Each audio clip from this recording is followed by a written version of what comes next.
punched her or kicked her in the gut, kicked her in the back, stomped her head, grabbed her by her hair, dragged her across the floor, had the dog like he's gnawing on her face, right? And she's at the bottom of the stairs and she's lifeless and helpless and limp. And you're yelling at her to get the fuck up. Go upstairs, get the fuck up. This bitch wants me to kill her. Yeah. The problem is we have you on video doing it. But not trying to kill her. But what you did Looks like it. resulted in her death, so. Jamriia Faith Sessions was 9 years old. She loved animals. She wanted to be a veterinarian. She had her whole life mapped out in that way only kids can, with complete certainty and zero hesitation. And she never got the chance. Her stepmother, Taiishiel Martin, and her own father, Luan Sessions, are currently in custody awaiting trial on charges of child abuse and homicide. Both have pleaded not guilty. Their joint trial is set for October 2026. What I'm going to walk you through today is what the evidence actually shows, the interrogation footage, the contradictions, the moments where their own words bury them. But before any of that, we start with Jamriia, because she's the reason any of this matters. If you're new here, subscribe. This one's going to stay with you. Taiishiel, I'm just going to wait on Detective Mercer before we get into too much meat and potatoes, but I'll introduce myself to you because you and I have never met. My name is Tammy Dale. I'm a lieutenant, actually, with the Sheriff's Office in criminal investigations, which is where Detective Mercer also works. And I know this is an uncomfortable way to update you on this case, but as long as you want to and you're willing to talk to us, we'll give you a case update and then talk to you if you're willing to talk to us. I wanted to meet you. I've never met you, of course, you know that. And kind of talk to you woman to woman also, because I think you only talk to the dudes, and I think this case is a little more complicated than some people are giving it credit for.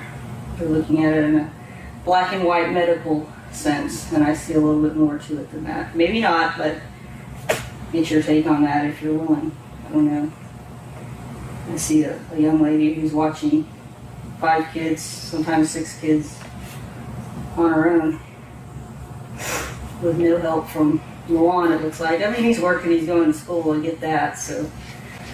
I know one of your children is autistic, right, too. Now this is Detective Tammy Dingle. And right out the gate, she's doing something very deliberate. She's positioning herself as the understanding one, the one who sees the full picture. Woman to woman. 5 kids and no help from Luan, the autistic child.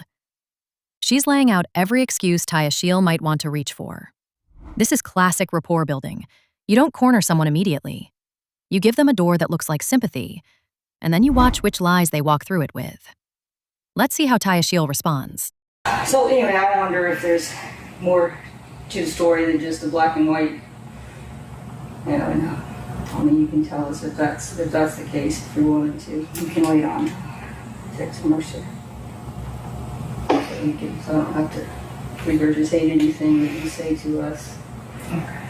Yeah. I'm sorry, though, that you and your family are going through this, no matter what happens. I'm sure it's difficult one way or the other. I can't imagine. I have kids myself, and obviously you have several kids. Yeah. I didn't operate that. Okay. I did have. I'll scoot over so you don't have to play tennis ball with your neck to look at both of us. We were chatting, but we didn't really get into anything. All right. So you remember me, right? Okay. I was out there that day. As you know, you're under arrest. Did they tell you what your charges were for? That's the thing, right? Yep. I think that there's more people involved in this that should be sitting in the chair you're sitting with too. So, I want to hear from you. What happened? Honestly, I can't say how she passed away. When I found her, she was sleeping. All I can say is, she did receive whoopings. I don't know how she passed. I don't know how she passed away. I honestly don't. Okay. How did she get the pinch marks all over her body? I have pinched her before, but from what I saw, I didn't pinch. I didn't do all of that. Did anybody else pinch her? Yeah. Who? Dad. Dad? When did Dad leave the house? I want to say Thursday. I believe it was Thursday. I don't know which day it was he came back because that was unannounced. Like anytime I would put him out, it was just like sneak back into the house. So I don't remember exactly which day that was. But the day that I asked him to leave, I believe was Thursday. Okay. And he moved his stuff out. Where was Jamriia at during that time when he moved out? I believe he left. The last that I knew, he was talking to her downstairs. Okay. How do you know he was talking to her? Because I heard say, "I'll be back to get you." I know he wasn't going to say that to none of my kids. Is there any reason why he would think that Jamriia was in California? Because all of them were supposed to leave. Right. When was he told that though? He knew about it the same day prior to us coming back. Back from where? He knew that they were from the cruise. Okay. He knew that they were supposed to leave. So the next day when my mom left, I told him that they left because I was in the bed and I didn't know that they weren't going because the last I knew about, my mom was booking their tickets. And then we found out that Jamriia was still in the house and my mom never took her. So we both found that out at the same time. And then so as we were talking, my mom was like letting me know how Jamriia was scared to be around him. My mom told me that she wanted to have a conversation with him and Jamriia before I left. Before Jamriia went to California. And so that's how I ended up telling him a couple of days later. I was like, my mom is sick and, Mari's still sick. That's why they haven't called you yet. That's why you haven't heard from them, because they were supposed to call him and have a conversation. My mom wanted to let him know how she felt about Jamriia being in fear of him. Was your mom and Luan in the house at the same time after the cruise? Yeah. Why didn't you talk about it then? Because we had just got back from the cruise and we were settling in, and she was trying to book flights before it was too late because the prices go up, stuff like that. And there it is. The deflection machine fires up. Detective Mercer walks in and suddenly Taiishiel's got a whole new theory. Dad did it. Dad pinched her. Dad snuck back into the house unannounced. She's building an alibi in real time and hoping nobody notices the seams. But here's what she doesn't know yet. Luan Sessions is already in custody. And his story? It doesn't match hers. Not even close. She's pointing fingers at someone who's pointing them right back. Two people. One dead child. And neither one of them can keep their lies straight. What you mean, like use? Like whoopings, timeouts? Like she got in trouble. Like if she got in trouble for something, what would be the recourse that Luan would do? Initially it'll start out with maybe having to run in place. That's a lot of things that he would tell her to do, or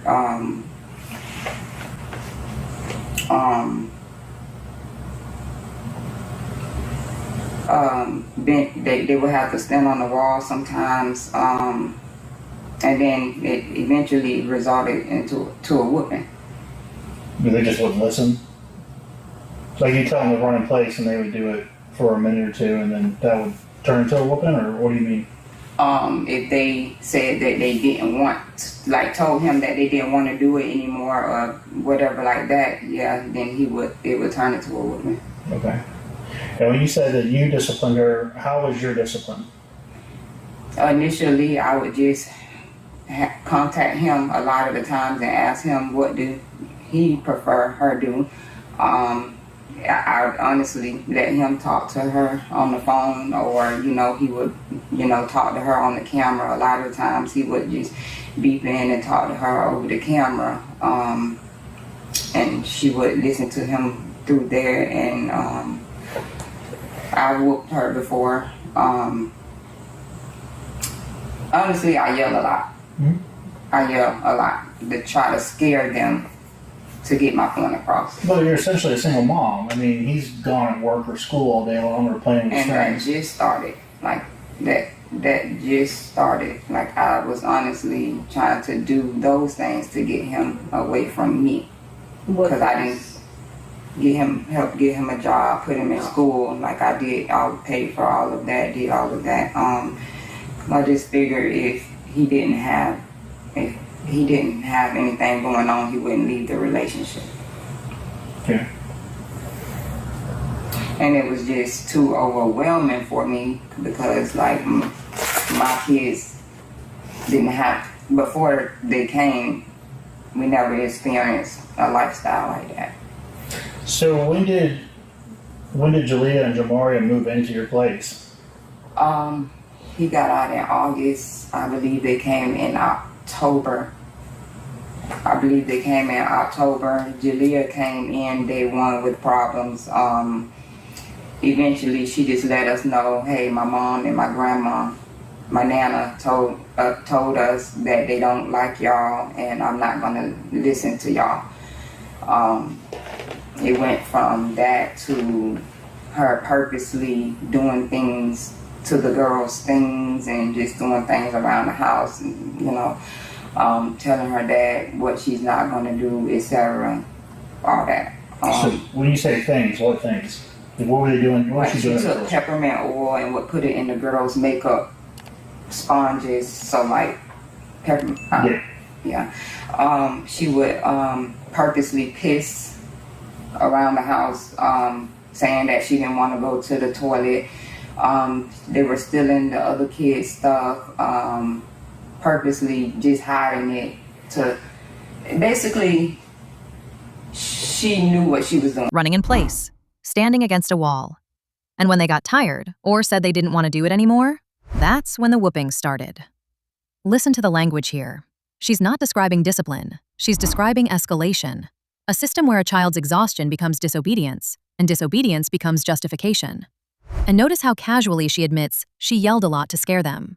That's not parenting. That's control through fear dressed up as structure. Jamriia wasn't being raised in that house. She was being managed. So let's talk about March. So March, Jamriia was bitten by 7. I don't think you were there for that, right? So what happened? What do you know that happened? So he had left her there. I told him to bring her.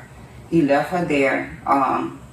And she's fairly new to the house at this point, and she just thought that she could deal with him behind our backs. While we were not in the house, she thought she could let him out the cage to run around, not knowing his power. So what happened was, she said that he went upstairs and was eating out the trash, and she tried to hit him, and he turned around and grabbed her. Okay. So it was nothing aggressive. They were back with each other the same night. I think it was just a reaction because we don't hit him or to stop him from eating food. Right. Probably a little food aggressive. So what happened is they called, FaceTimed us and let us know. I honestly didn't react so bad about it because she wasn't crying when she called me. But he kind of reacted bad to it because he didn't know what happened, and he knew that he was the one that left her behind. I went immediately home, took her to the hospital. He was threatening me, saying, don't take her in there, that's my child, you don't have the rights to do that, blah, blah, blah, blah. So I didn't walk her in the hospital. I waited till he got there. He took her in the hospital and got care, and I left. So let's back up one day, because that was March 2nd. On March 1st, you called 911. I did. I this was the day of the night she got bit. Okay. Because he was threatening, he was sending threats saying, you know, like he was gonna hurt us and stuff and kill me and kill the dog and everybody because he was tired of stuff. So I was like, I called the police, and because it was on the car speaker, he was able to end the call. Okay. So I had to, he was apologizing, saying that, you know, he didn't mean it and stuff. So I did let them know that I didn't need them to come out. Yeah, you called and said that there was a prank or something. Your kids were pulling a that's prank what on you. he was saying, that he was pranking me, that he was going to kill us. And So now she's weaving in the dog. 7 bit Jamriia because she hit him while he was eating from the trash. And Taiishiel's takeaway? They were back with each other the same night. Like that's reassuring. Like that proves it wasn't serious. But here's what she slips in without blinking. Luan threatened to kill her and the dog and everybody on March 1st. She called 911. He ended the call. And then she dismissed it as a prank. A prank. The night before her stepdaughter needed hospital care. You get back from the ship, docks and goes to port in Miami. You guys disembark. Any issues on the boat? Any physical altercations between you and Jamriia on the boat? wait, you said what? On the boat, on the ship, right? Mm-hmm. So when you guys are at sea or at port, was there any issues between, like any physical altercations between you and Jamriia on the boat, or No. you just letting Dad handle it? Yeah. Okay. All right. So you get to Port of Miami. What do you guys stay in Miami that night when you're back, or do you come back? Came straight back. Okay. And then, so you guys came straight back. Any issues on the ride home? Something happened. I can't remember. But I was the driver, so I didn't really. It was after we had ended up stopping because one of our family members got into an accident, and something happened. I just don't remember. But nothing physical. Okay. And your mom was present through this whole trip with you and Jamriia. Would she have seen the way Jamriia acted? She was around her a few times. Everybody, my mom actually was enjoying herself. So, Sure. I would say the adults, for the most part, were interacting with each other, and the kids were running around doing their thing. She was even able to run around with them and be with the other kids and go to the other room instead of just being in the room with me. So you guys get back to the house the night of the 9th, and where's Luan at?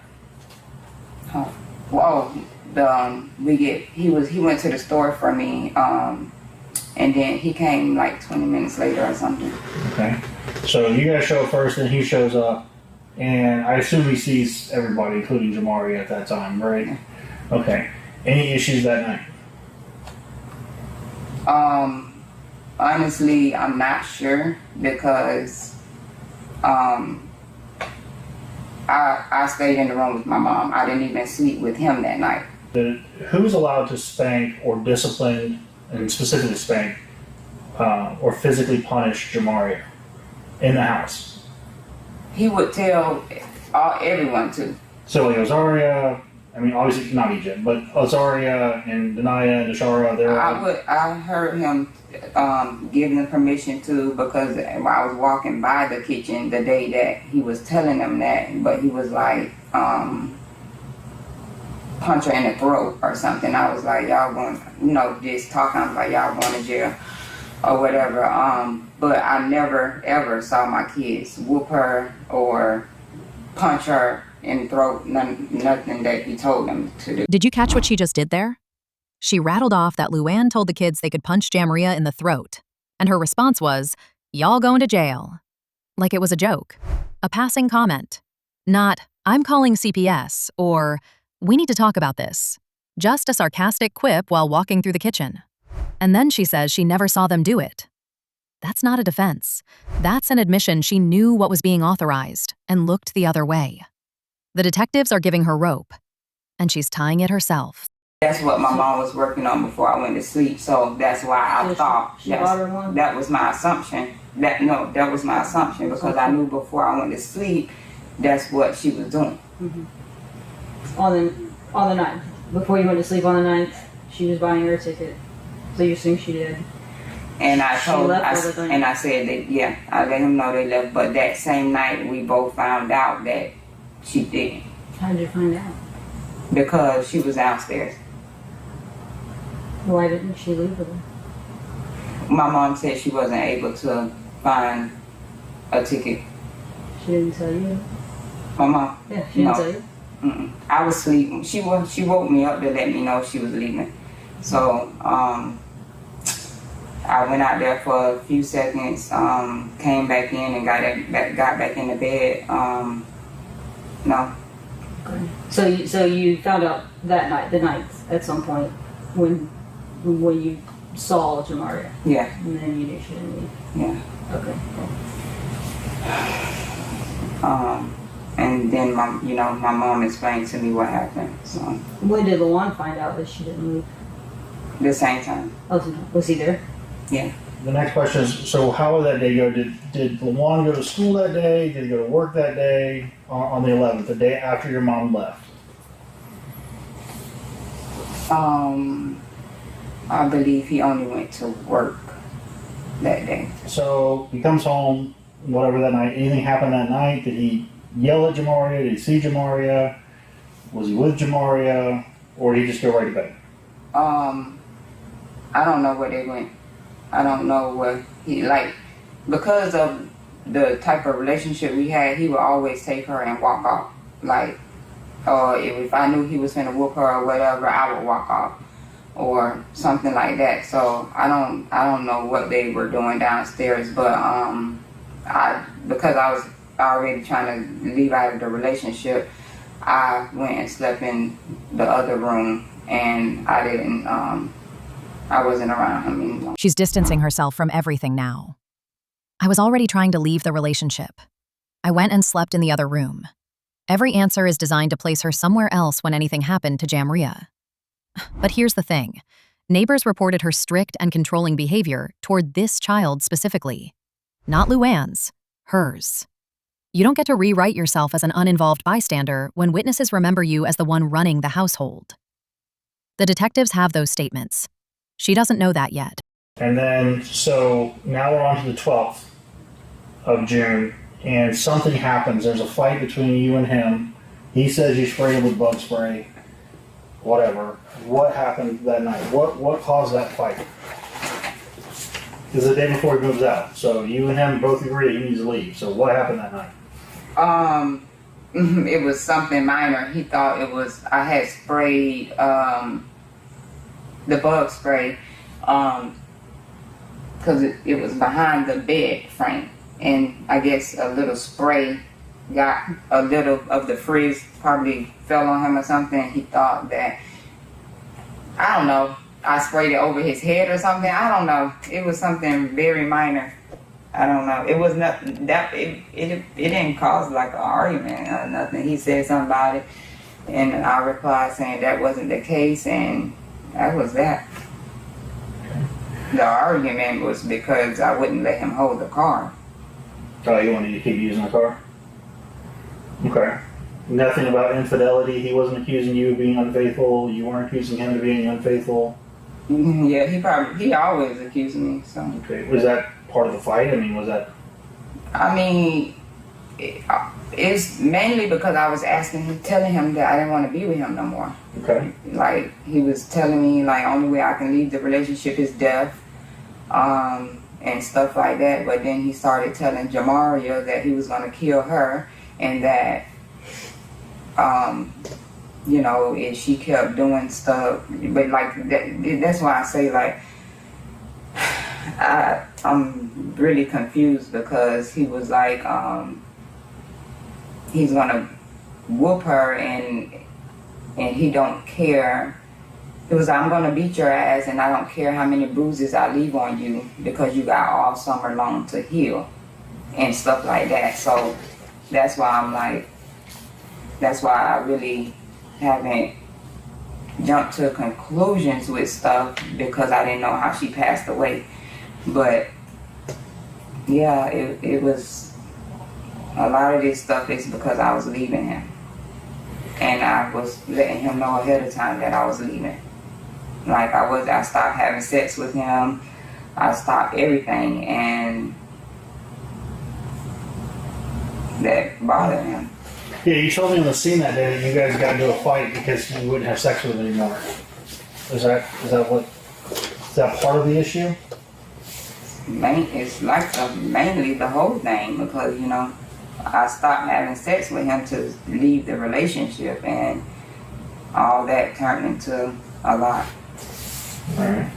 So he leaves on the 13th in the morning, catches an Uber, goes lives with his mom, whatever. You said he came back. When did he come back? Do you know? I don't know if that was the Friday night, I believe. What time do you know, roughly? It was like around 9-ish maybe. And then he showed up at 9 o'clock? It was, yeah. And what happened then? You heard him say something to Jamriia, right? Yes. Okay, and that was what? I'll be back to get you. And then someone had sent me a text of him reaching out to someone on her mom's side of the family to get her Sunday or whatever. That's why I was like, when he was telling someone that he didn't know she was there, I was like, that's a lie, because how did you not know she was here? All the girls are here. How did you not know she was here? Yeah, I understand. I sent you that text, but that was when I was unaware, where we both know she's here now, so I didn't understand why he was running with that lie. He basically told her, I'll be back to get you. Okay. And I don't know if it's because he knew the flight was already booked or whatever. which flight? To go to California. On the 16th? Okay. The only way I can leave the relationship is death. She's quoting Luan now. And look, I'm not saying he didn't say that, but what she's doing here is building a narrative where he's the violent one, and she's the victim trying to escape. Meanwhile, Jamria's grandmother described this child as bright and compassionate, with dreams of becoming a veterinarian. That little girl had a whole future mapped out. And both of these people are sitting in separate rooms right now explaining why it's the other one's fault she doesn't get to live it. Okay. So let's talk about the 16th. Oh, let's back up. So 14th, 15th, did Jamriia get in trouble at all? Did she do anything to be disciplined? And what kind of discipline was that? So she was, I can't remember everything she did. She had to clean up.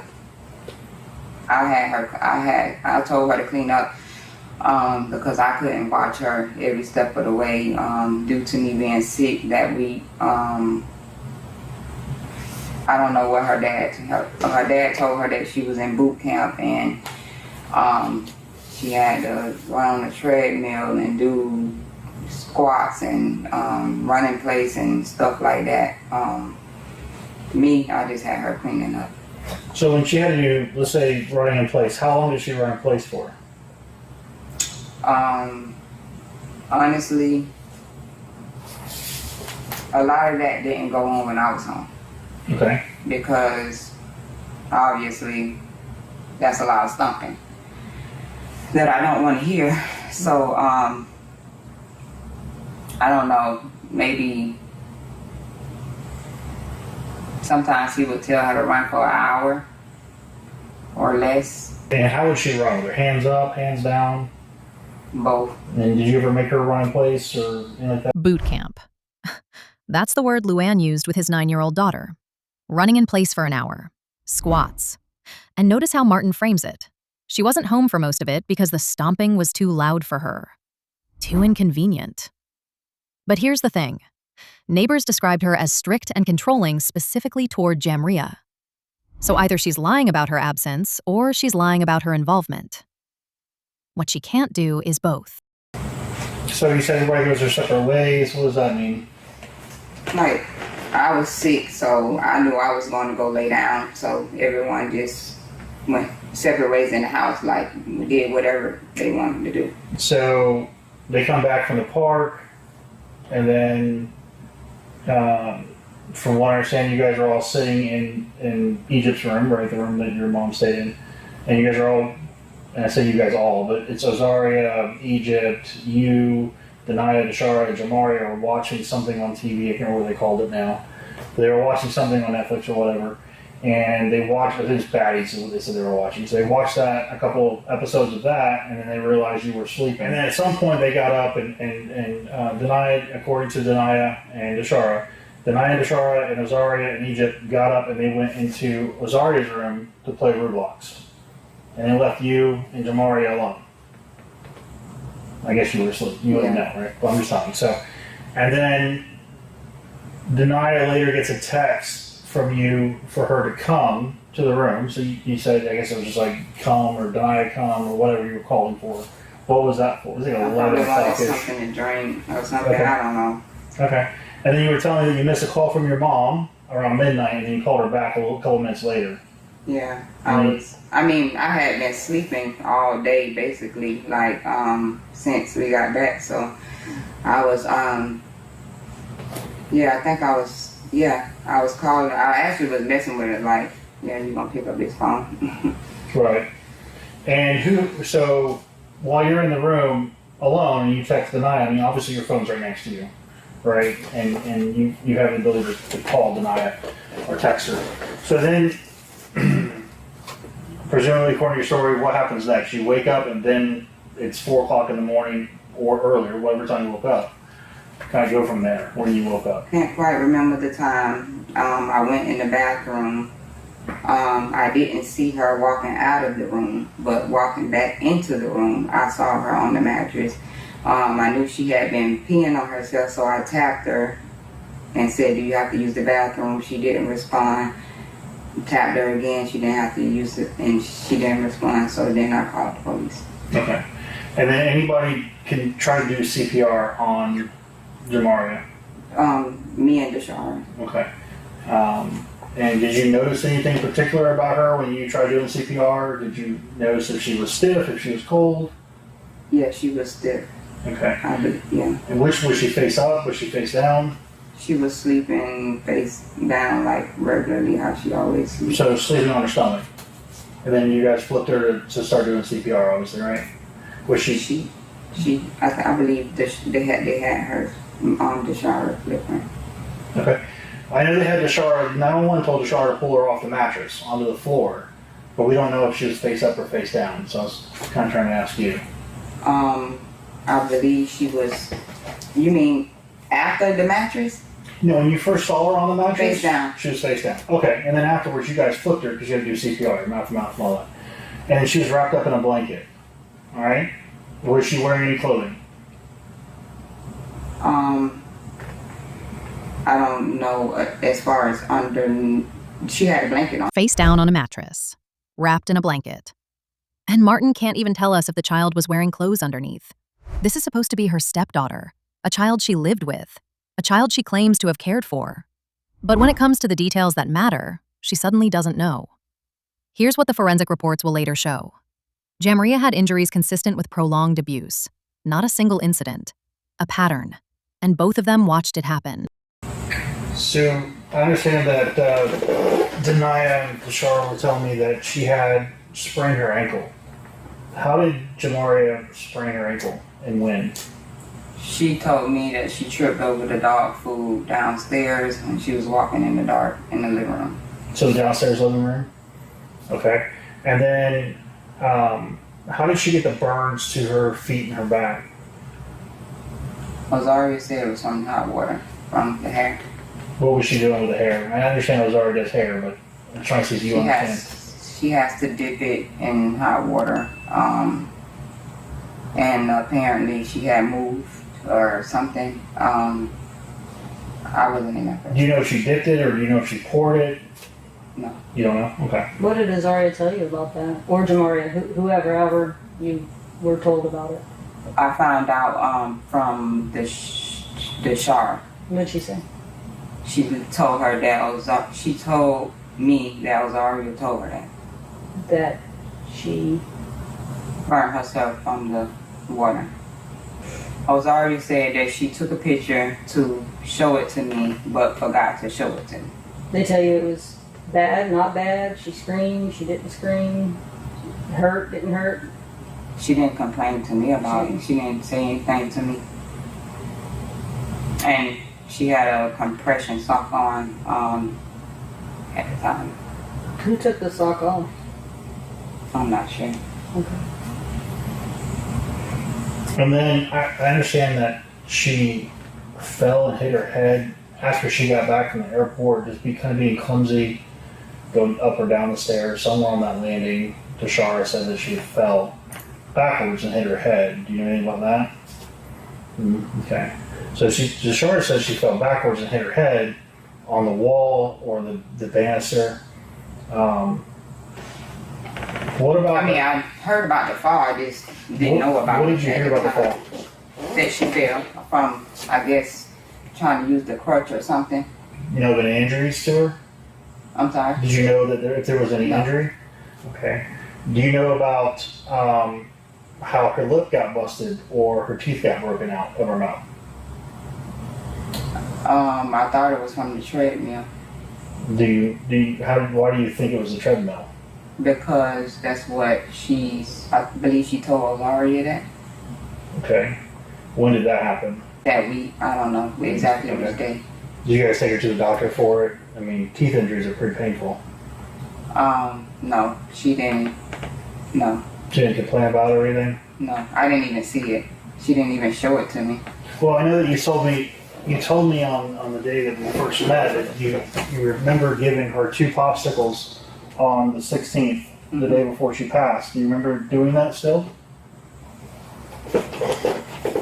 I thought I had I thought she had asked I gave her permission to have the Okay. popsicles. These popsicles on freshly broken teeth be a little painful, right? You ever had a toothache? But they had happened days before Okay. that. Like, I don't remember the exact day, but I know that she had stated that like at least maybe 3 days. Honestly, he had the same thing, and I didn't know how. A sprained ankle from dog food, burns from hot water for hair, a fall on the stairs, busted lip from a treadmill, broken teeth she didn't even see. Every single injury has its own little explanation, and none of them involve the adults in that house.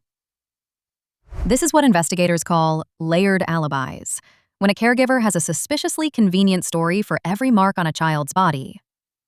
And notice she keeps attributing information to other people. Azaria said this. Tashara told me that. She's building a wall of secondhand sources between herself and accountability. All right, so this is a statement form from Carnival Cruise Line. This is from the person that was the counselor that day on your ship that did talk to Jamriia that day. And this is a report from her saying, I mean, you can read it if you want.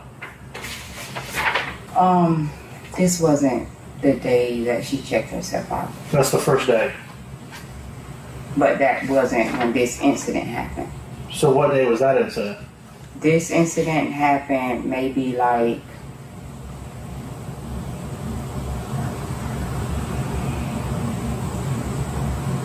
maybe the next day or Okay. the day after. It wasn't the first day. Okay.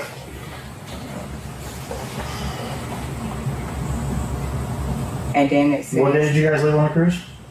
we got on the cruise June 2nd. It says June 2nd.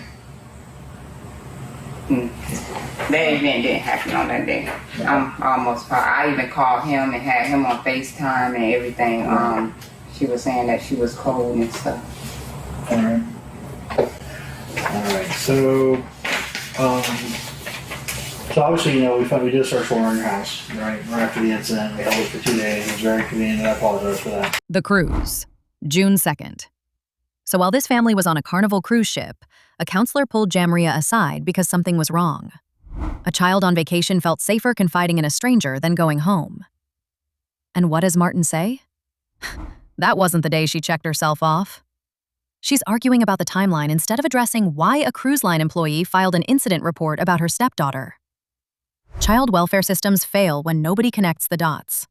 But someone did notice. Someone did file paperwork. And still, this child went home to die. I want to show you some pictures real quick, and nothing graphic. What is that room? Do you know? The closet downstairs. All right, and whose room is to the right and left of that closet? To the right, Naya, left the shower. Okay. And has anybody ever been locked in that room No, as punishment? no, Do you know what Blue Star is? no. You ever seen CSI shows where they have like the spray, they spray on blood, they call it luminol, and it lights up with blood? Kind of hard to see a little bit in that one, but look at the floor on that one. Okay, This is a better picture. This is a floor with the door closed. okay. So why would there be blood there? I have no idea. Is this human blood? Or monkey. It's primate or human. I mean, I have animals. But it's not blood. They won't react to animals. So this is the couch that Jamriia slept on? Yes. See the blood stains? Wait, yeah.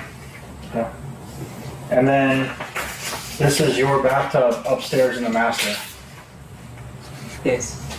The home security system you guys had, who had access to that on their cell phones? Me, Luan and my mom. The one didn't have access to it.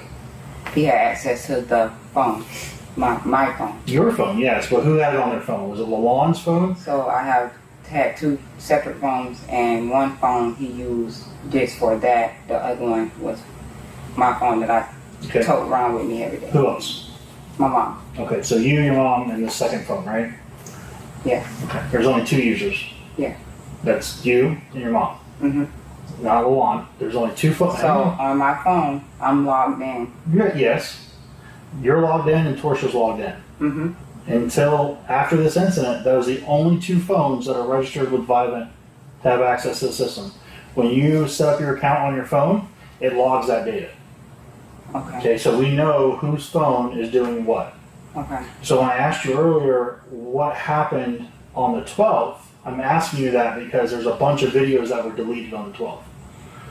And they were only deleted by one user, and that's either you or your mom.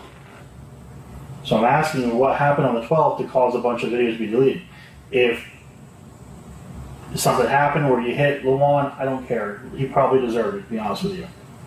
So I'm just trying to understand the dynamics inside the house. Luminol doesn't lie. Blood in the closet, blood on the floor, blood in the bathtub. And when detectives ask about the home security footage, she says there are only 2 users with access, her and her mother. So when videos from the 12th get deleted the night before Jamriia needed medical attention, that's not a coincidence. That's consciousness of guilt. She's not just failing to explain the blood, she's actively destroying evidence. And the system logged every deletion. Right. Well, it's on camera. Well, The yeah. camera in the hallway. I just can't. And I figure she probably made some smart-ass comment to you. And, I mean, she just wasted a whole week of fun. Made you suffer through the whole week. So, I get it. I mean, we're people. Right? So, I need to know where your mind was, what the mind... I mean, I know you were over it. You're basically a single mom to a kid that's not yours. She treats you like crap. She doesn't listen. She just is nasty. So, like, how are you feeling about that? Like, that... Honestly, where I was with that was I was just ready to be done. Why didn't you just call Luan up and say, come get your kid? When? After your mom left and you realized she was there. Because he knew she was there and he wouldn't. He told her he would come back and get her. I honestly thought he would come back and get her before the flight took off. Well, what I'm saying is he left on the 13th, right in the morning. Why don't you get up and go, you left something here, come get your kid? Or at any point. Right. Because whenever you just couldn't take it anymore. She's not your responsibility. Right. Ultimately. Mainly because we had already purchased her flight to go to California, so that would have been money waste. She was leaving to go with the other girls due to the fact that my mom was going to buy all their school clothes. They helped her clean her apartment. And basically, I mean, anytime that I would put him out and he would say he's going to take her, sometimes he would take her, sometimes he wouldn't. My honest opinion is he sees that my kids are like top good kids or whatever, and he seen that his kids came in with a problem, so I felt like he just didn't like his kids because of the problems they were given. And that resulted in what?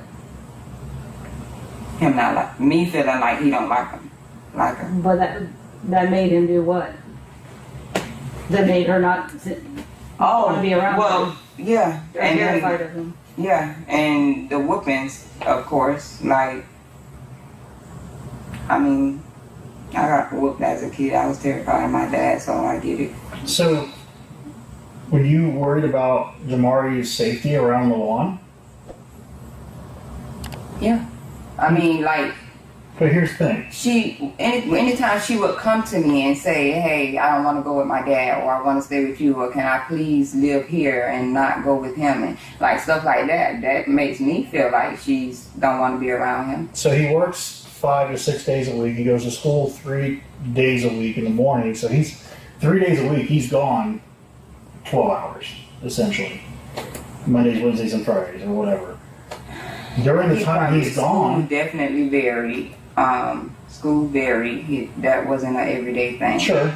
But what I'm saying is there's time where you were not with Luan, so he couldn't hurt you, that you could have got resources not only for you as a victim, or Jamriia as a victim, or any of your other kids as victims. There's opportunities that present themselves. You had a phone, you had a car, you had a means of basically leaving them at work and calling the police and getting help. Why did you do that?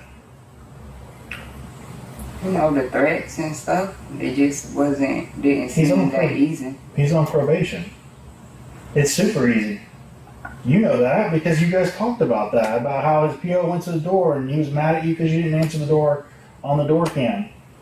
But a lot of times when I would ask him to leave, he would use that as a reason why he could not leave. Sure. He was saying that he couldn't switch his address and stuff, so that's like, it's forcing him to, it's like, the way I was trying to get out was the way I explained it. Like, It's a phone call to his PO to switch his address. It's exactly what he did when he moved out. Is he called his PO and switched his address on and that. I didn't know that. He manipulated me into thinking there's no way he can switch his address because that's where he resides. You talk about Luan whooping her. Describe that. What's Luan whooping her? Like I said, a lot of times I would just walk away from it. But what you mean, like with a belt? Yeah. I don't know what I mean. I'm asking you. Yeah, with a belt. Can you use anything other than a belt? Not that I saw. I mean, yeah, his hands, the wooden spoon he used, I saw him popping them with a wooden spoon. Nothing that I witnessed. Money wasted. That's what she said. She didn't call Luan to come get his daughter because the flight was already purchased, and that would have been money wasted. A child's life weighed against a plane ticket. And then she pivots to blaming Luan for not liking his own kids because they came in with problems. Jamriia wasn't a problem. She was 9. She wanted to be a veterinarian. She loved animals. She trusted a cruise ship counselor more than the adults in her own home. The trial starts in October. Justice won't bring her back. But maybe it keeps the next child safe. You said that you pinched Jamriia in the past as punishment. What was the reason behind pinching? I kind of get some parents, like when they have a toddler starts biting you, you bite it back to kind of teach it, hey, that actually hurts. What was the purpose behind pinching? What would that do? What kind of punishment is that? I just know that every time I acted out as a kid, I would get pinched. So, but describe that to me. So, like, where would you get where you get pinched have some relevance to what you did wrong? Right. So, when I did pinch her, I let him know. What I was saying was, every time she does something wrong today, I'm gonna pinch her. Okay. That's what I would tell him. Like, if she does something wrong today, I'm gonna pinch her. And where would you pinch her at?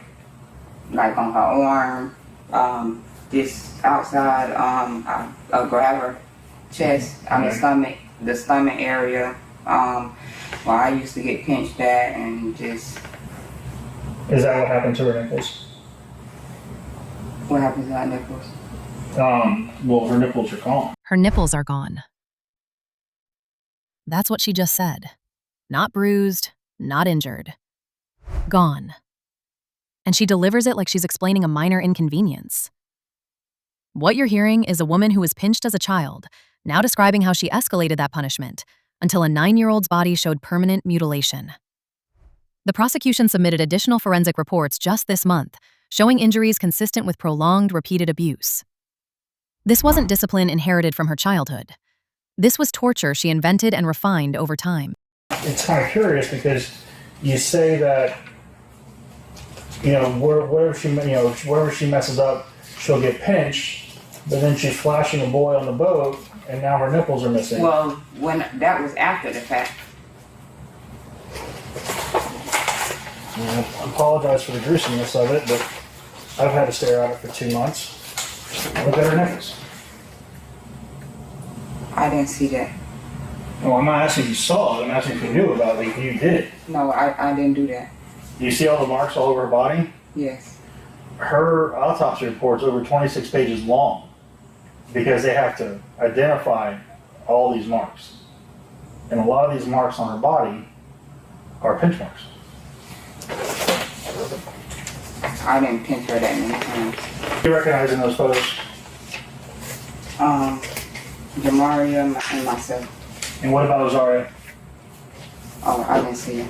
Something happened because that's not the way that you normally act. I've talked to people. You were a good mom. You helped other parents with their kids. You did their hair. What happened?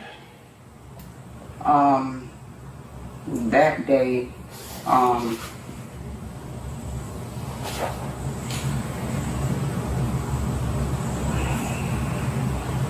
We don't make mistakes. I don't know if that was the moment that they came to me saying that she was punching the pillow, or what that moment was about. I can't remember. What was going through your head?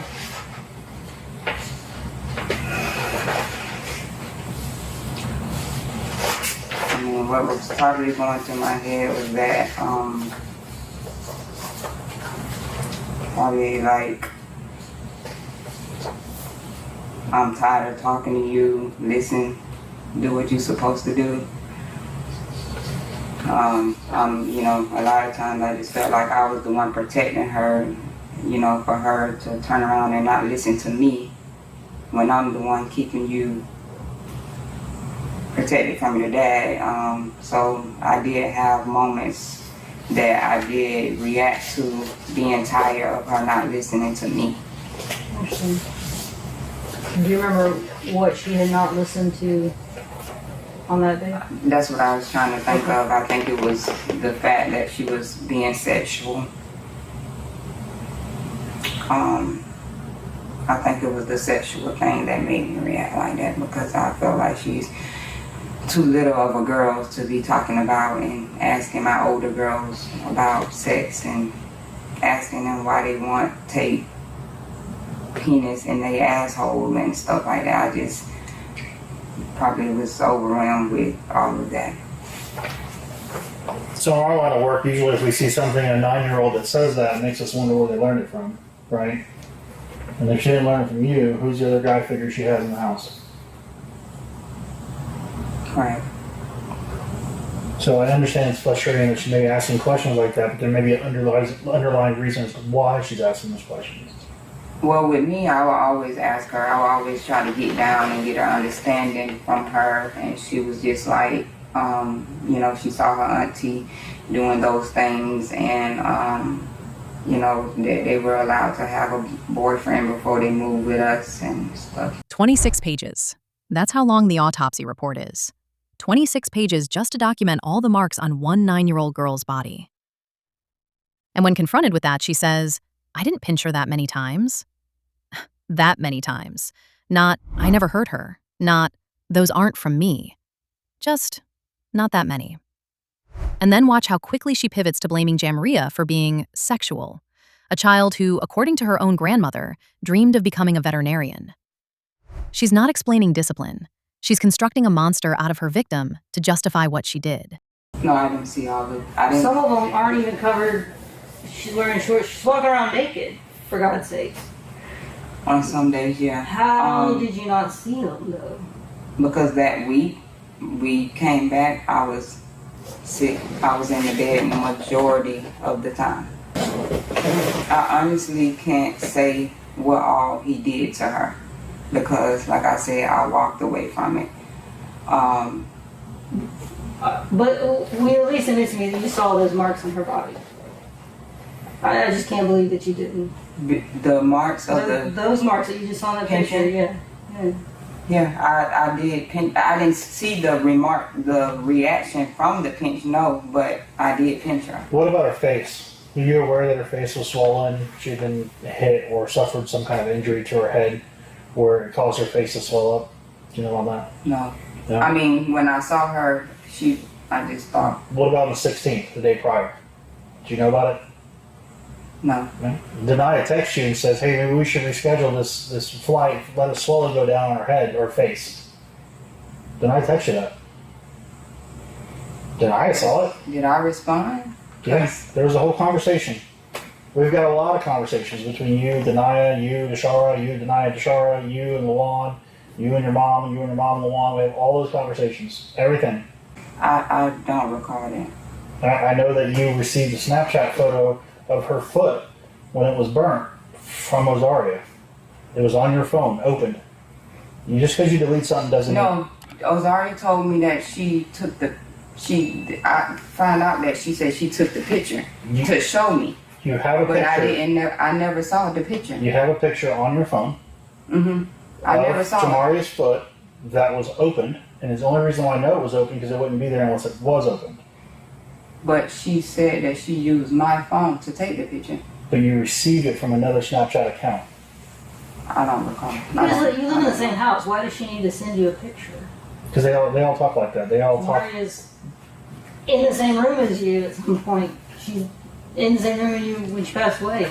I mean, you even had her soak in the pool because you have a saltwater pool. Yeah. Yeah, for the wounds to give her some kind of relief, right? She's not allowed to swim. She can soak in there. That's what you said. I think that because for her ankle, she's twisted her ankle. Okay. She claims she was sick in bed that week, too ill to notice a child walking around with injuries visible through shorts, too ill to see the burns and bruises on a girl who sometimes walked around naked. But not too sick to coordinate text messages with her mother and sister about what was happening. The detectives have those conversations, every single one. And here's what gets me. They recovered a Snapchat photo of Jamria's burned foot that was open on her phone. She says she never saw it. The phone says otherwise. When that incident occurred, that you said was you and Ozaria and Jamriia in that room, did Seven bite her? I'm not that I know of. Okay. Were you telling the dog to bite her? Because that's what it sounds like in the video. You're holding the dog back with a leash. I'm going to let you get her. I'm going to let you get her. No. I probably use it as a scare tactic or something like, go, but nothing. No. Heck no. Okay. So how did she have a puncture behind her ear? I didn't see. I'm not aware of that. I didn't know anything about it. Well, she did. She got a puncture from behind her ear, and across the side of her face was like a big dog bite. Seven was a big dog. Yeah, but I wouldn't do that. Okay. I mean, I just want to say I didn't cause her death. I didn't kill her. I didn't murder her. I didn't do none of that. But you never asked the whole interview how she died. Because when I have, everyone just don't tell me anything. But you haven't asked. I asked her. So I was saying, like, I didn't know how she passed away and stuff. So she died from her injuries. So it's kind of like it's kind of like death by 1,000 cuts. You ever heard of that? Like you get a little paper cut and it doesn't kill you, right? You get a lot of them. Well, then now your immune system's jacked up because it has to fix these things. It requires energy from your body, so you break down muscle, which breaks down proteins that go in your kidney. It's a whole thing, right? And then she has all these injuries that are staggered and historically long. So she's been whipped, she's been pinched, she's been punched, teeth broken, bit in the back of the head by a dog, possibly. She has all these injuries that her little body is trying to fix, right? All at one time. It's a lot. And then she's not given nutrition. She's not given proper amounts of water. She's not given proper amounts of food. And we know this because during the autopsy, we empty their stomachs. We check their bladders. I know what color her urine is. Her urine looked like coffee. And she had so little fluids in her body that we barely didn't get enough blood because her body didn't have enough hydration. So we know she was dehydrated. We know she wasn't fed. And we know she has all these injuries that she's trying to recover from. I fed her literally every day on the cruise, every day since we... Here's what happens. When your body can't get food, it breaks down muscle. So I tell you not to starve yourself because you'll lose all your muscle mass. So your body breaks down this muscle to try to repair itself. Well, the problem is a lot of protein goes in the kidneys. Kidneys aren't built for that. They shut down. And then she dies. So literally preventable from one, not hitting the child like that, not making her exercise like that, not pinching her like that, not having her teeth broke, not having her dog bit, but hydration. The child died because she wasn't given water, enough water. That's why she died. And from her injury. But I did. I mean, like, there's no... she's never been deprived of no food. Like, everyone has full access to everything in the house. 2,820 photo or videos. I know that number because I've watched every one of them more than once. Okay. I rarely, if ever, I see Ozari, I see Denai, I see Luan, I see you, I see everybody getting food. Well, not me. You get food I out of don't eat, trust me. You don't eat often, but you eat more than Jamriia did. No. Listen, Jamriia moved into our house eating cereal and noodles. If she lost a lot of weight because she told us, because we had meals, she told us that's not what she wants to eat. Dad told her she has to eat those meals that is served to her. So Jamriia lost weight because she couldn't eat cereal and noodles anymore.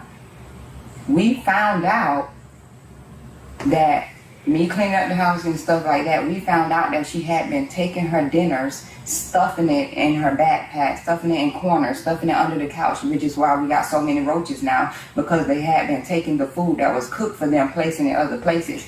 But they still had full access to it. I've never told her not one time she could not go in the kitchen, eat nothing, any of that. I don't know if Dad For a told child her. that spends a day in a corner because she didn't disobey her dad or her mom or whatever, if she can't even get out of the corner because to use the bathroom, I would never she's so leave her scared. in the corner for a day. I would never tell her she can't get out You of the corner. said she was in the corner so long she peed herself. That was on the ship, sir. Death by 1,000 cuts. That's what Detective Dingle just laid out for her. Every broken tooth and dog bite, an hour of running in place, all of it compounding on a body that wasn't being fed or hydrated. Jamria's urine looked like coffee. They barely had enough blood to test because she was that dehydrated. And Martin's response? She had full access to the kitchen. 2,820 photos and videos say otherwise. The detective watched every single one of them more than once. Jamriia is almost never seen eating. But that's my point, is that her mindset, she's 9 years old, she's not an adult. She's so scared of you and Luan that she would stand in the corner and piss herself. Well, she told me that she did that because he told her she couldn't leave out the time out for anything. She's so scared. Her dad's 1,000,000 miles away in her mind. She's out in the ocean. She's on another country. Dad's so far away. And That's mental abuse.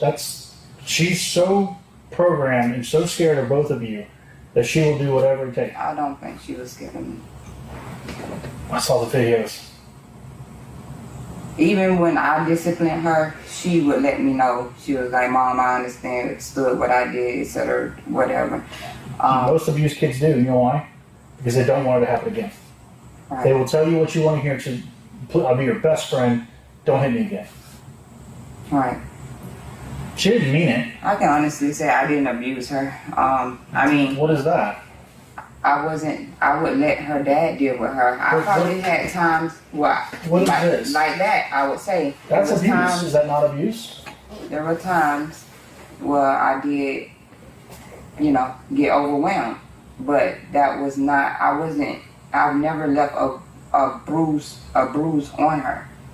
Like, What about those pinch marks? I told you I didn't know that it was bruised from the pinch marks. Those aren't bruises. Those are cuts from the nail going in. There are some bruises where somebody grabbed her by the arm and dug their nails in and kind of probably pulled her up the stairs or something. But there's a lot of those are actual pinch marks from your fingernails. Okay, well, I didn't cause all those bruises, and I didn't know that, cuts. I've never seen any bruises on her from me disciplining her. You didn't see those cut marks from the pinch? Yeah, the ones on her arm. She would stand in a corner and piss herself rather than move. That's not discipline. That's not structure. That's a child so psychologically broken, she couldn't even ask to use the bathroom. And Martin's defense? I don't think she was scared of me. The detective just told you this girl was programmed, conditioned. Both Martin and Luan created an environment where obedience wasn't taught, it was terrorized into her. And when Martin admits there were times she handled things so Luan wouldn't, that's not protection. That's rotation of abusers. Can I ask you a question? If Luan abused her, I believe that he did, how come we don't see that on video? Where did it occur? So, like I said, Luan always walked away with Jamriia. A lot of times he would take her to the garage or the laundry room, or he was real smart. Honestly, I even caught him on the panel deleting videos and stuff from the panel and stuff. So it's like, I just never, me personally, I didn't never delete anything. So you're not the person who deleted the 92 videos or whatever? No. Right now, he's threatening me with, like, my children, where, like, him being able to place Egypt in places that he know I doesn't want her to be, etc. Of course, I don't want my child with his mom, etc., because they do witchcraft. So right now, a lot of this has been to basically be on his side so my children aren't ending up places where I don't want them to be. Well, Egypt is his daughter, though, right? Is that the one? Yeah. Okay, so that's right, you do share it. So you're afraid that he will be able to put Egypt with his daughter, with his mother? Yes, that's exactly what he's doing.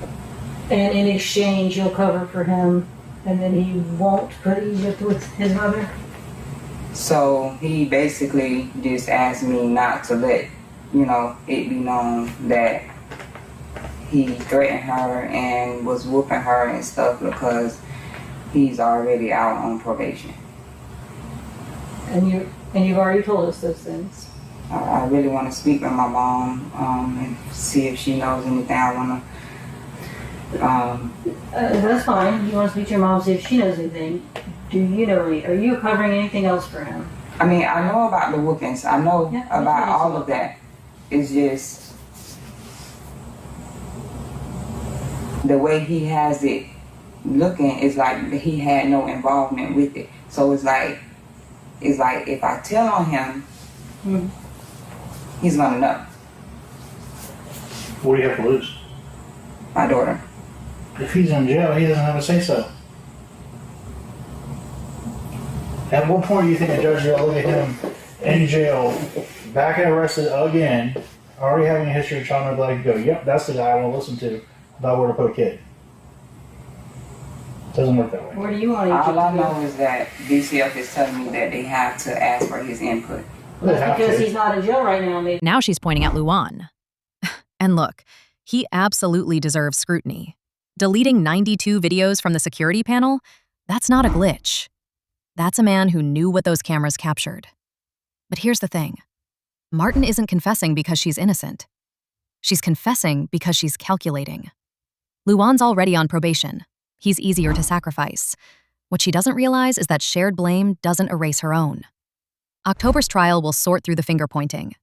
The evidence won't let either of them walk away clean. Basically, that's why I didn't disclose that, because, like, obviously, I live for my kids. I understand. Everything I do is for my kids. So start fighting for him right now. You're letting him railroad you at the moment.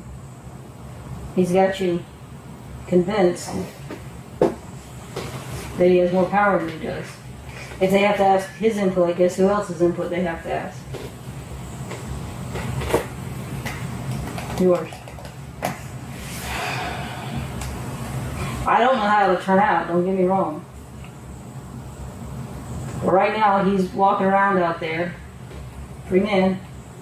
Maybe he deserves to be, I don't know, because I don't think I know the full story. I know how it looks on the video, but I did nothing to bring her to her death, and just hearing what happened, I just know that it had, to be from the things that he was making her do, like dehydration. I bought her a Stanley cup just so she can have water at all times. Like, I've never taken food or water, anything from out of her mouth, or told her that she couldn't have anything. I've never abused her to the fact that it left bruises. So yeah, like, what do I need to let it be known that I knew that he was whooping her, or? I don't want to put words in your mouth. No, not to say whatever. that you are. You saw that photo. You saw her body that morning. You had to have seen. I can't be convinced. I'm sorry that you didn't see those injuries the day before when she was walking around naked and alive. Who did that to her? You've admitted at least some of those pinch marks you did. Right. Thank you for being honest about that. You said you didn't do that to her nipples. No, I did not. Or I you had did to not have do seen that. And if you don't know who did it, you had to have said, how did that happen? Right. I think you consider yourself a mother to her. I can't imagine you would see that and not say, Jamriia, how did that happen? Just to use that as an example, but her whole entire body was covered. So, can you tell us who did what to her? Who made what marks on her body? So I don't know exactly. Only what you know. I don't know exactly what all he used to discipline her when we got back from the cruise. I just know that he did. Explain that to me. How do you know he did, and how do you not know what he did? I know that he did because I heard her screaming and crying from the room that I was in. I know what he told me he was going to do prior to her coming back. What did he tell you he was going to do? He told me that he was going to whoop her so bad that it left bruises. I mean, that he didn't care if it left bruises or not, because she could use the summer to heal. Did he tell you that? How? How did he communicate that? He told her that. He was on the phone yelling at her. He was like, I'm going to whoop your ass so bad that, and I don't care about you having bruises because you got all summer long to heal. And then he was like, I'm going to kill you. But, I would never think that would come true. And where were you guys at when you said that to her on the phone? In the room. In what room? In the room on the ship. The kids were in the room. They witnessed the conversation as well. They did. Who did? I believe Denaya and Ozaria was in there. Okay. So it was before you got home off the cruise. I'm going to whoop your ass so bad, you got all summer long to heal. That's what Luan told a 9-year-old girl while her stepmother listened. And then he added, I'm going to kill you. Martin heard that threat on the cruise ship. Her other children heard it too. She stayed anyway. She brought Jamriia back to that house anyway. And 6 weeks later, that little girl was dead. Martin wants credit for buying her a Stanley Cup. Jamriia wanted to be a veterinarian. She never got the chance to heal from anything. So then, when you got home from the cruise, describe what you heard or saw.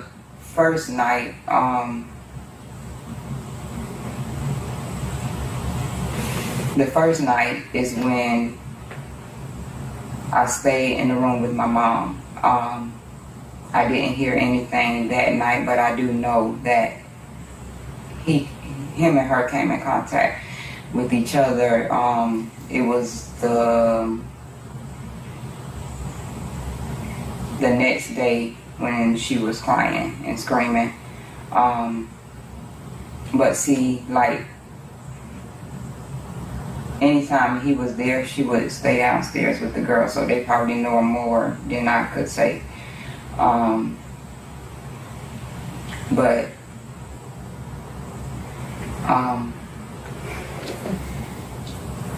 long did she cry and scream? How long of a period of time? A minute, 5 minutes, 10 minutes, an hour? Listen to the detachment in her voice. A minute, 5 minutes, 10 minutes, an hour? The detective is asking how long a child screamed, and Martin responds like she's estimating how long a dryer cycle takes. But here's what bothers me most.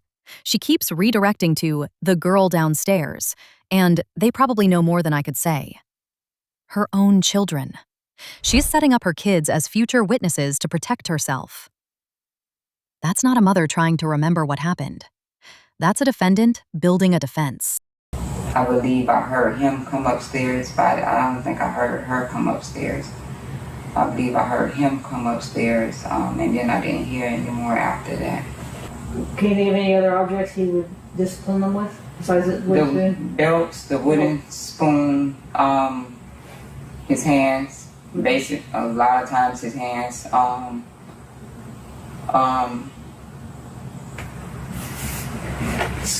So, that incident when it's him and her, Luan and Jamriia downstairs, she's screaming, is that when her teeth got broken?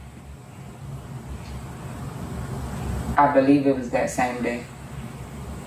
Was it with him downstairs though? I don't know. Were they broken before that?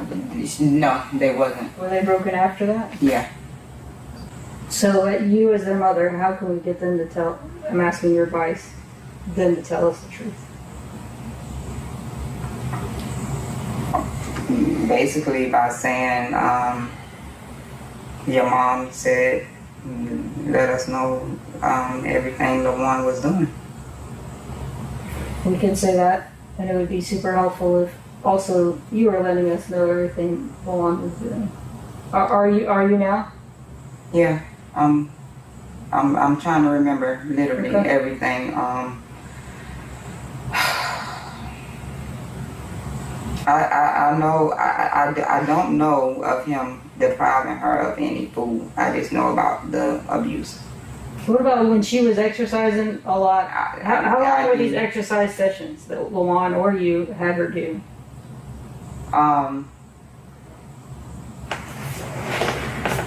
They varied. He would literally probably start her out with maybe 30 minutes, and if she stopped or talked or asked him something stupid in his voice, that gave her more time. But 30 minutes of what? Like sitting against the wall or? No, running. Running? And I think it was more so that majority of the time, because she was telling him, she was saying, she'd rather do that, and she was like, one day she came up to me and she was like, thanks Mom, because now I'm faster in track. I mean, I can run with the other kids on the track now or something. She was like, this running is actually helping me. So, I don't know. Did you ever hear her say that she was thirsty while she was doing all these exercises? Is that one of the stupid things she would say to Luan? She needed to drink water? I'm not sure, but I always gave her water. She had told him that she had to use the bathroom and that she is thirsty, but he told her she can wait till she's done, or he'll just tell her, you just gotta wait till you're done. The bathroom and water with either one? You, as far as the bathroom, piss where you are. And so she did, and then she would get in trouble for it. I never, like, I would hear him tell her that, but I never saw her actually piss on the floor or whatever. But I do know one day when I walked in, he was like, she pissed on my shoe. He was like, this motherfucker pissed on my shoe. And when I saw her, she was like bent down on the couch, like balled up on the couch. Like she had just got a whooping or something. And then, like, just the fact to know that he was telling the big girls to do these things, like, I just feel like this is all a setup. To punch her in the throat? Yeah, because I always wondered, like, what would make him say something like that. Basically, he wanted everybody to take the rap, but, you know. Do you think he knew that she was going to die? It was intentional? Looking at everything now, I feel like yes. Why would he want her to die? That's his Because paycheck. I'm honestly, I feel like everything yes, simply because he knew. He has never, anytime we got into an argument, I asked him to leave the house, it's always, I can't switch my address, whatever, like that. Piss where you are. That's what he told a 9-year-old mid-exercise. And when she did exactly what he commanded, because what choice did she have, he beat her for it. That's not discipline. That's a trap designed to justify violence no matter what the child does. And Martin? She heard all of it. She watched him rage about a child urinating on his shoe. She saw Jamriia balled up on that couch afterward. But the part that should haunt this courtroom in October? She's asking why he would want Jamriia dead when the answer is sitting right in front of her. He has never, like, moved out, and we've done this a lot. Mm-hmm. This time was the only time that he has actually left. And the only time he has actually said, okay, now I can switch my address. Mm-hmm. Including the fact that everything that he said he was going to do happened, including the fact that I just feel like it's a way to punish me for leaving him, not wanting to be with him anymore. What's the way to punish you? Just so I'm clear. Being accountable for Jamriia's death. And now she's framing a murder charge as his way to punish her for ending the relationship. Let that sink in. A child is dead, and Martin is making herself the victim of a vindictive ex. Here's what the prosecution submitted just this month. Forensic reports documenting injuries consistent with prolonged, repeated abuse. Not a single incident. Not Luan acting alone. A pattern that required 2 people to sustain. She wants you to believe holding her accountable for Jamriia's death is relationship revenge. The evidence says otherwise. October can't come fast enough. I would never do nothing like that. I would never do anything. And then to say that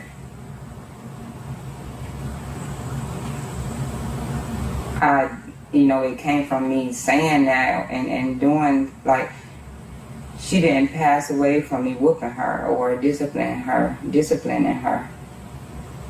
Yeah. that day. This might be the moment the illusion begins to crack. The point where it dawns on her the detectives know everything. Yeah. So, and we can go over this around and around and around.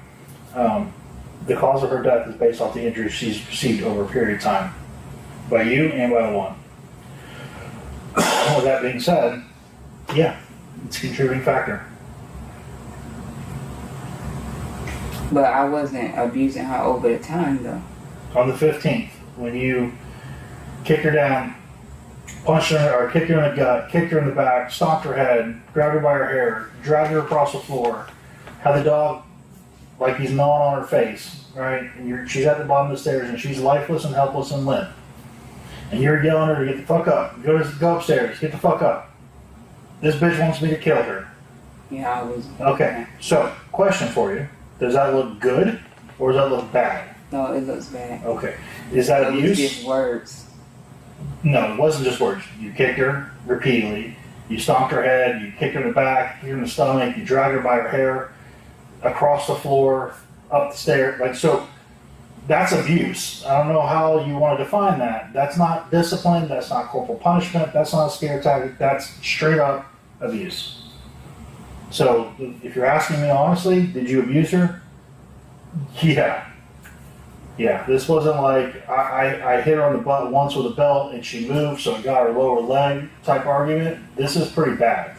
And the video is pretty bad. We don't have videos of Luan doing that, whether it be because you deleted them, the ones of him, or he was smart enough not to do it on video.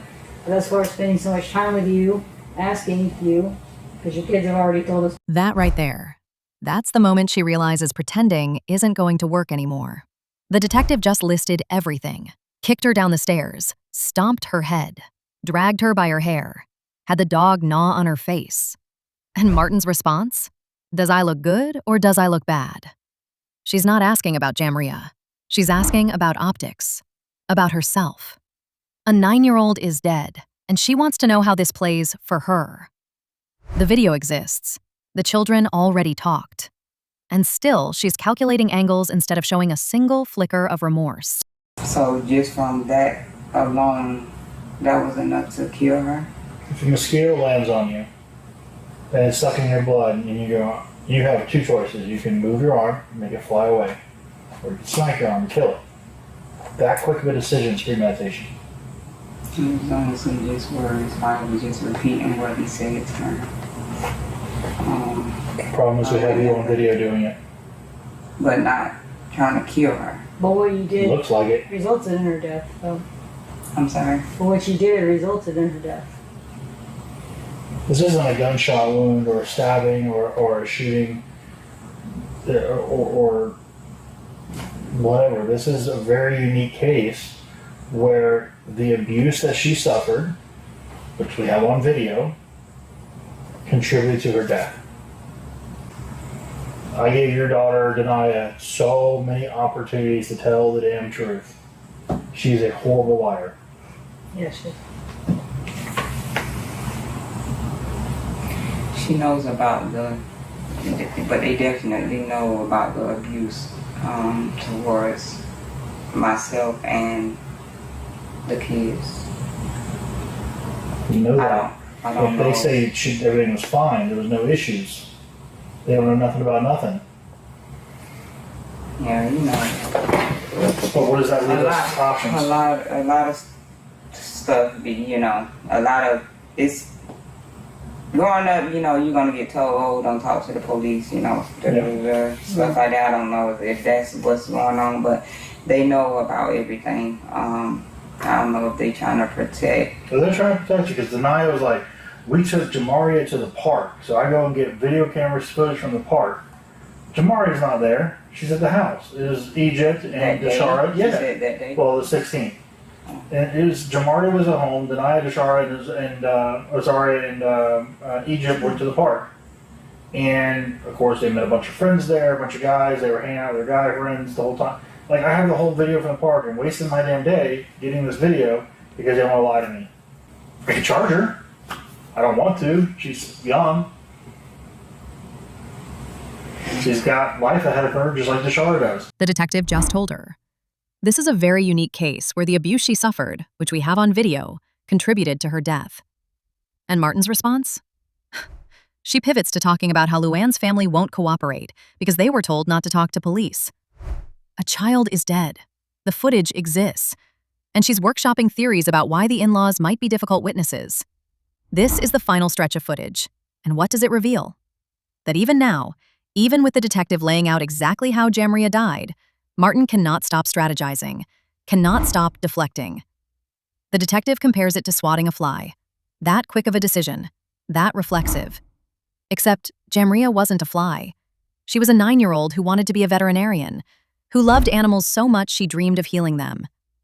What we've watched across these interrogations is a systematic unraveling of two people who thought their stories would hold. They didn't. The video evidence captured what Martin and Luan thought would stay hidden. The children's testimony filled the gaps. The forensic reports documented injuries consistent with prolonged and repeated abuse, not a single bad day, but months of escalating torture. 26 pages of autopsy findings, missing nipples, broken teeth from malnutrition, urine so dark from dehydration that medical staff couldn't draw enough blood to test. A child who learned to stand in corners and wet herself rather than ask permission to use the bathroom. A child who confided in a cruise ship counselor because a stranger felt safer than her own home. Both Martin and Sessions have pleaded not guilty. Their joint trial is scheduled for October 2026. The prosecution recently submitted additional evidence, including previously unreleased interrogation footage and forensic reports. The defense filed motions to suppress some of it. The legal process will play out. But what we know right now, what the footage already showed us, is two adults who created an environment where a child could not survive. Jamria's grandmother described her as bright and compassionate, a child with a promising future. And that future was stolen by people who were supposed to protect her. Not by strangers, by the adults in her own home. This case has sparked discussions about child welfare systems and how warning signs get missed. A cruise counselor flagged concerns. Incident reports were filed. And still, Jamriia went back to that house. The community has held vigils and fundraisers in her memory.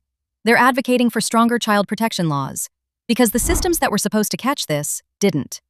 If you're watching this and something doesn't sit right, if you know a child who seems afraid or withdrawn or covered in explanations that don't add up, say something. Report it. Be the person who doesn't assume someone else will handle it. Jamriia deserved better. Every child does. This case isn't over. The trial will bring more revelations, and I'll be covering it when it does because Jamria's story deserves to be told completely, with the dignity she was denied in life. If you want to see another case where a suspect thought they could deny everything until detectives pulled up the security footage, I've got one. A mother who swore up and down she was innocent, right up until they showed her exactly what the cameras captured. That video is linked. I'll see you there.